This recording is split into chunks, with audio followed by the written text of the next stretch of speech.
Hyderabad cricket association మా elected body members అందరం కూడా ఎలక్షన్స్ ముందు ఎలక్షన్ అయిపోయిన తర్వాత మేమందరం డిస్ట్రిక్ట్స్ని మా ఫస్ట్ ప్రయారిటీ కింద తీసుకుంటామని ప్లస్ ముఖంగా ప్లస్ జిల్లాల వారందరికీ కూడా ఇన్ఫార్మ్ చేయడం జరిగింది.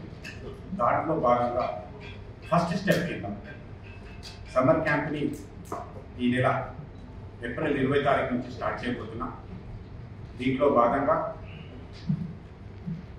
8 జిల్లాలకి సమ్మర్ క్యాంప్ చేయాలని ప్లస్ హైదరాబాద్లో కూడా ఒక 4-5 locations including Uppal stadium, Gymkhana and other లొకేషన్స్లో కూడా under 14, under 16, under 19 and open కేటగిరీలో బాయ్స్ అండ్ గర్ల్స్కి ఒక్కొక్క లొకేషన్స్లో మినిమం 100 స్టూడెంట్స్ వచ్చేటట్టుగా 100 ప్లేయర్స్ వచ్చేటట్టుగా నియర్ అబౌట్ 20 ప్లేస్ లొకేషన్స్ ఇంకా ఎగ్జాక్ట్గా మీకు ఇస్తాం. 20 to 25 లొకేషన్స్ అనుకుంటున్నాం ఈ సమ్మర్ క్యాంప్ స్టార్ట్ చేయాలని. ఆఫ్టర్ దట్ సమ్మర్ క్యాంప్ అయిపోయిన తర్వాత వాటిని పాసిబుల్ ఉన్నంత వరకు అకాడమీస్ కింద కన్వర్ట్ చేయాలని. ఎందుకంటే ఈ సమ్మర్ క్యాంప్లో ప్రతి ఒక్క లొకేషన్స్లో మంచి నెట్స్ని ఇన్ఫ్రాస్ట్రక్చర్స్ని క్రియేట్ చేయబోతున్నాం. దీంట్లో భాగంగా ప్రతి జిల్లాకి ప్రతి పాత జిల్లాకి ఏదైతే అఫిలియేటెడ్ జిల్లాస్ ఉన్నాయో 8 జిల్లాలు హైదరాబాద్ రంగారెడ్డితో కలుపుకొని ప్రతి జిల్లాకి 15 లక్షల రూపాయలు ఆల్రెడీ మేము డిస్ట్రిక్ట్ శాంక్షన్ చేసినాం. వాళ్ళ డిస్ట్రిక్ట్ అకౌంట్లో వాళ్ళకి అమౌంట్ కూడా పంపించడం జరిగింది. ప్రతి లొకేషన్ అంటే ఈచ్ జిల్లాలో 3 లొకేషన్స్లో మేము సమ్మర్ క్యాంప్ చేయాలండి. Different cities. సపోజ్ కరీంనగర్ ఉంటే డిఫరెంట్ 3 కరీంనగర్లో ఒకటి, ఇంకా 2 వేరే సిటీలో ఒకటి. ప్రతి జిల్లాకు 3 లొకేషన్స్లో సమ్మర్ క్యాంప్ చేయాలని. ఈ సమ్మర్ క్యాంప్ 30 రోజులకు గాను 5 lakhs రూపీస్ ఈచ్ లొకేషన్కి 5 లక్షల రూపాయలు, జిల్లాకి 3 లొకేషన్లు 15 లక్షల రూపాయలు శాంక్షన్ చేయడం జరిగింది. ఈ డబ్బులు ఇమీడియట్గా వాళ్ళ అకౌంట్లోకి వెళ్ళిపోయినాయి. 20 తారీఖు నుంచి summer camp Hyderabad cricket association తరఫున హైదరాబాద్లో 2 జిల్లాలో కూడా ప్రారంభిస్తున్నాం. దీంట్లో ప్రతి కోచింగ్ క్యాంప్లో కోచెస్ని, ఫిజియోని, ఇంకా అవసరమైన స్టాఫ్ని కూడా వాళ్ళకి రిక్రూట్ చేయమనే డిస్ట్రిక్ట్ వాళ్ళకి మేము ఇన్స్ట్రక్షన్ ఇవ్వడం జరిగింది. వీలైతే ఎక్కడైనా డిస్ట్రిక్ట్స్లో కోచెస్ అవైలబుల్ లేకపోతే మా సెక్రటరీ గారు, జాయింట్ సెక్రటరీ గారు టీంతో డిస్కస్ చేస్తే వాళ్ళకు కూడా ఇక హైదరాబాద్ నుంచి వీలైతే ఎన్ఐఎస్ కంప్లీట్ చేసిన కోచింగ్ని సపోర్ట్ చేయడం కూడా బాధపడి టీచర్ చేస్తున్నాం. ఈ సమ్మర్ క్యాంప్లో ప్రతి ప్లేయర్కి కూడా రిఫ్రెష్మెంట్ కూడా ఇవ్వడం జరుగుతుంది. అది హెచ్సిఏ తరఫున రిఫ్రెష్మెంట్ కూడా ఇస్తూ ఉన్నాం. అయితే ఎండలు చాలా ఎక్కువగా ఉన్నాయి కాబట్టి మేమందరినీ రిక్వెస్ట్ చేయడం అంటే మార్నింగ్ ఎర్లీగా స్టార్ట్ చేసుకొని 8:30-9 లోపల సమ్మర్ క్యాంప్ని కంప్లీట్ చేసుకోవాలని. ఈ సమ్మర్ క్యాంప్ అయిపోయిన తర్వాత డిస్ట్రిక్ట్ టోర్నమెంట్ కండక్ట్ చేసి ఆ తర్వాత వాళ్ళందరినీ డిస్ట్రిక్ట్ టీం ఒకటి సెలెక్ట్ చేసుకొని ఆ 7-8 జిల్లాలు ఏదైతే ఫైనల్గా డిస్ట్రిక్ట్ టోర్నమెంట్ కంప్లీట్ చేసుకుంటారో వాళ్ళని హైదరాబాద్లో డిస్ట్రిక్ట్ టోర్నమెంట్ చేయాలని. దాంట్లో డిస్ట్రిక్ట్ ప్లేయర్స్ని సెలెక్ట్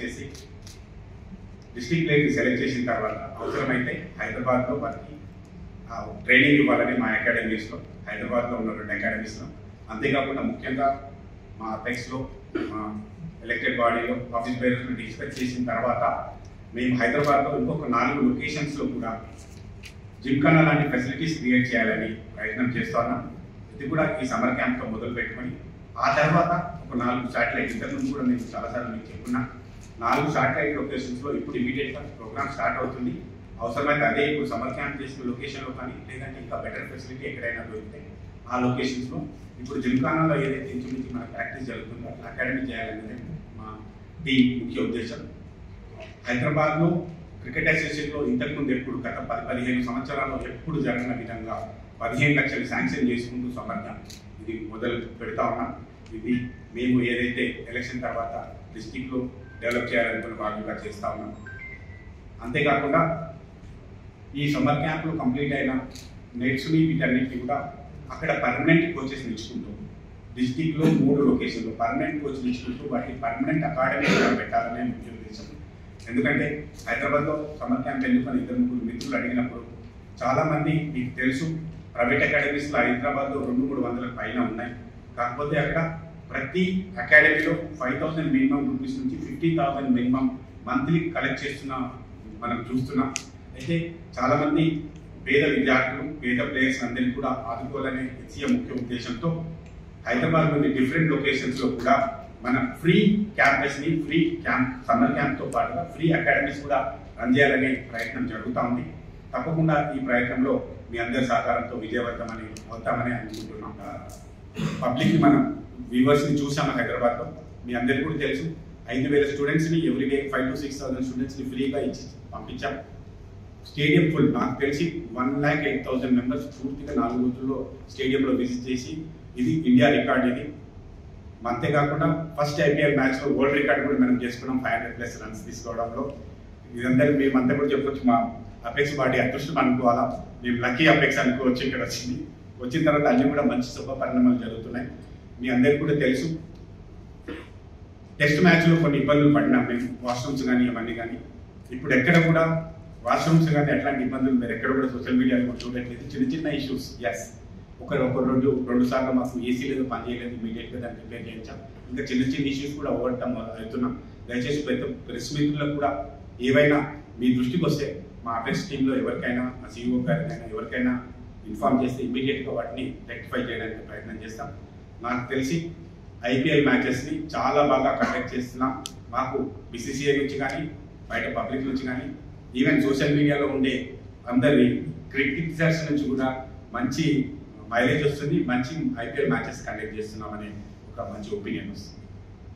ఇంకా ఫర్దర్గా వచ్చే మ్యాచెస్ కూడా మా స్టేడియంని పూర్తిగా రెనోవేట్ చేసుకోవాలని అపెక్స్ బాడీలో డిస్కస్ చేసుకున్నాం.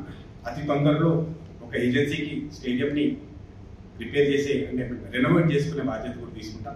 ఇప్పుడే ఆల్రెడీ స్టేడియంని టెస్ట్ మ్యాచ్ తర్వాత ప్లేయర్స్ రూమ్స్ని అండ్ వాష్రూమ్స్ని, చాలా రూమ్స్లో ఏసీలని, టీవీలని రిప్లేస్ చేయడం జరిగింది. వాష్రూమ్లో ఉన్న కంబోర్డ్స్ని కానీ, యూరినల్స్ని కానీ కూడా రిపేర్ చేయడం జరిగింది. ఇంకా ఎక్కడైనా చిన్న చిన్న ఇష్యూస్ ఉంటే వాటన్నిటి కూడా క్లియర్ చేస్తామని మీ అందరికీ తెలియజేస్తున్నాం. ఇప్పుడు ప్రాబ్లం క్లియర్ అయిపోయింది. ఇన్ని గంటాపదంగా గట్టిగా చెప్తున్నా. అపెక్స్ వీళ్ళందరం మాట్లాడి, నేను పర్సనల్గా CMD గారితో మాట్లాడి ఈ ప్రాబ్లంకి ఫుల్ స్టాప్ పెట్టడం జరిగింది. అయితే 2015 నుంచి రగులుతున్న ఇష్యూ ఇది. ప్రతి బాడీ కూడా ప్రయత్నం చేసింది వ్యవస్థ తీసుకోవడానికి, కానీ గవర్నమెంట్ ప్రతిసారి దాన్ని ప్రొలాంగ్ చేసుకుంటూ వచ్చింది. అసోసియేషన్ నుంచి కానీ, గవర్నమెంట్ నుంచి కానీ పెండింగ్ జరుగుతూ వచ్చింది. ఇంకా నేను పెండింగ్ లేదు, క్లియర్ అయిపోయింది. ఏంటంటే మన మేము ఇన్స్టాల్మెంట్ మీద వచ్చాం. ఫస్ట్ ఇన్స్టాల్మెంట్ పే చేసాం, నెక్స్ట్ ఇన్స్టాల్మెంట్ వాళ్ళకి మాకు అగ్రిమెంట్ ప్రకారంగా పే చేస్తాం.